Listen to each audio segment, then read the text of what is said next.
नमस्कार। ओम साई राम। जय जगन्नाथ। आपण मानकु मोर यूट्यूब चैनल को हार्दिक स्वागत जनाऊँगी। आजिर शीर्षक टी होछि चा। चा शब्दटी चा प्रेमी को पई भारी नियारा। चा बिना सकाळटी भारी फिका फिका लागे। मनीष आउ चा दुहे दुई जनक सांगरे ओतप्रोत भावरे जड़ित। केही काहाकू छाड़िबाकू नाराज। चा प्रेमी को पई गोटे चा शब्द नुहे, एटा गोटे अनुभवर कथा। आज्ञा मु मध्य जणे चा प्रेमी। मोर सकाळर आरंभ हुए चारु। भावे चा न पी दिनटकू आरंभ करिबी, दु केबे भी मो पक्षरे यह संभवपर हुए नहीं। सकाळर चा हेउ कि रातिर चा, से सबुबले खोजे सांग आउ साथी।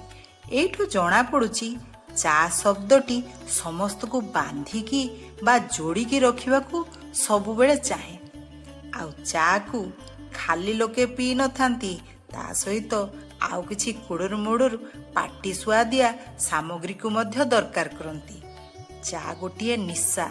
छुआरू बुढ़ा पर्यंत समस्तंक पई या अति आपणार पानीय। चा को बेटी हिसाब रे लोकंकर नेबाकू बेसी आग्रह, कारण चा बिना एई मनीषर निदुआ आखि जोड़ाक जम्मा भी खोलिबाकू मन करेनी। जदि चा टिके मारी दिया जाए, जेमिति कि देहर प्रत्येक अंगरे फुर्तीर आउ सतेजतार लहरी खेली उठे। जे कोनोसी ऋतु हेउ चार चाहिदा बहुत।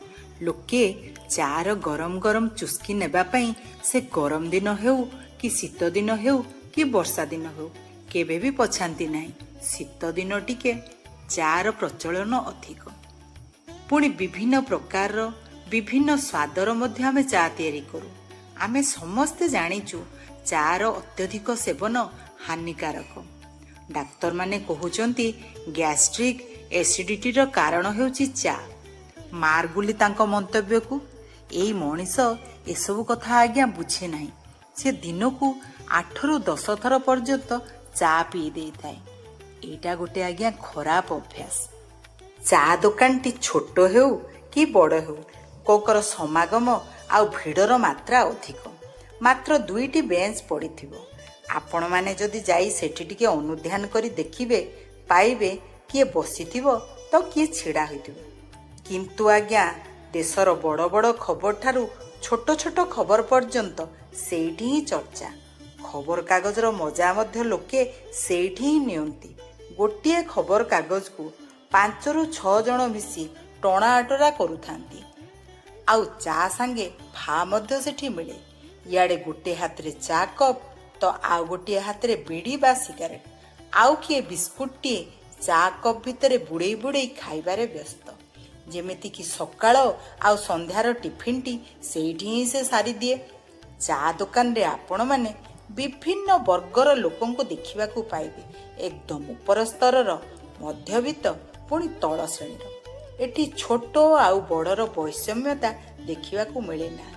आउ बिचरा चा दुकानीटी भिड़ भितरे भी धीर स्थिर रही मिठा हसटिए हसी काहा हाथ को लेमन टी, काहा हाथ को मसलादार चा, तो पुणी काहा हाथ को रेड टी ब्लैक टी बढ़ेबा को पछाए नाही। पुणी काहाटू नगदा नगदी पैसा नेलाणी तो काहार मासिकिया खाताटिए खोली देइछि। मु भाबुची को मनीषर टिप्पणी जदि आपण माने मागिबे, तेबे चा दुकानीटी यथेष्ट मात्रा रे देई पारिबो। कारण से सेई एका मुहर लोकन को प्रत्येक दिन प्राय भेटे। ता सहित केते नुआ नुआ मुह भी देखे। सेटा तार कमाल नुह, चार कमाल। कप प्लेट रो संपर्क जेमिति, चा आउ कप रो संपर्क मध्य सेमिति। आउ गरमा गरम चा टिकक जदि माटी ग्लास रे मिली गला, ताले तार तो जवाब ही नहीं। चार करामती कौन कम कि? जदि काहार मन मिजाज टिके खराब होइछि, जदि से टिके चा पी दिए, ताहले से बहुत आनंद पाए। आउ आपण मानकु जदि काहाकू थंडा टिके हेइछि, घरर पुरुखा लोक माने कहंती जाउनु अदा, गोलमरिच, तेजपत्र, तुलसी इत्यादि पकई କଡ଼କ କଡ଼କ ଚା ଟିକେ ପିଇଦବୁ, ତୋ ଦେହରୁ ମଜରା ଛାଡ଼ି କୁଆଡ଼େ ଛୁମନ୍ତର ହୋଇଯିବ। ସତେକି ଚା ଭିତରେ ଯାଦୁ ବିଦ୍ୟା ଲୁଚି ରହିଛି, ଇତ୍ୟାଦି ଇତ୍ୟାଦି।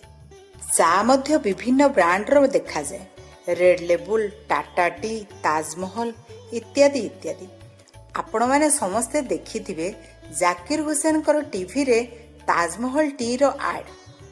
ଜାକିର ହୁସେନ ଜଣେ ଛୋଟ ପିଲା ସହିତ ତବଲା ସଙ୍ଗତ କଲାବେଳେ ଚାର ଚୁସ୍କି ନେଉ ନେଉ ତବଲାର ତାଳେ ତାଳେ କହି ପକାନ୍ତି, ୱାଃ ଓସ୍ତାଦ। କିନ୍ତୁ ତାଙ୍କର ପାର୍ଟନର ସାଙ୍ଗେ ସାଙ୍ଗେ କହି ପକାଏ, ଆରେ ହୁଜୁର ୱାଃ ତାଜ ବୋଲିଏ। ଏଇ ଆର୍ଟଟି ମନକୁ ଭାରି ଛୁଇଁଯାଏ। ପ୍ରକୃତରେ ଓଡ଼ିଆରେ ଚା, ହିନ୍ଦୀରେ ଚାଏ ଆଉ ଇଂଲିଶରେ ଟି ବୋଲି ଆମେ ସମସ୍ତେ ଜାଣିଛନ୍ତି। ଚା ଆଉ ଟି ଶବ୍ଦର ଉତ୍ପତ୍ତି କେଉଁଠୁ ଆପଣମାନେ ଜାଣନ୍ତି? ଚାଇନାରୁ ଆଜ୍ଞା। ଏଠି ଓଡ଼ିଆ, ହିନ୍ଦୀ ଆଉ ଇଂଲିଶ ସବୁ ମାଡ଼ ଖାଇଗଲା। ଆଜିର ଶୀର୍ଷକଟି ଆପଣମାନଙ୍କୁ କେମିତି ଲାଗିଲା ଆପଣମାନେ ମତାମତ ଜରିଆରେ ଜଣାଇବେ। ଯଦି ଭଲ ଲାଗିଥିବ ତେବେ ଲାଇକ୍, ସେୟାର ଆଉ ସବସ୍କ୍ରାଇବ୍ କରିବାକୁ ଭୁଲିବେ ନାହିଁ। ନମସ୍କାର।